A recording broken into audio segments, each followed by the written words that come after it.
आंबेगाव वसाहत इयत्ता 7वीतील कुमारी पंकजा प्रशांत उपासनी आज तुमच्या पुढे स्त्री भ्रूण हत्या ही एकांकिका सादर करून दाखवणार आहे.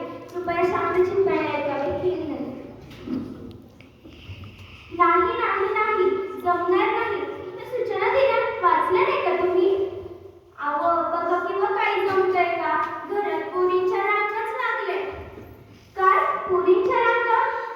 अहो म्हणजे मोठ्या सुनेला 3 मुली आणि मधल्या सुनेला 2 मुली आणि हिला झाल्या तर कसं व्हायचं? कसा पैसा पुरायचा? तुम्हीच सांगा बरं. आम्ही तरी काय करणार याला? आम्हाला नाही झालं तसं सांगायला.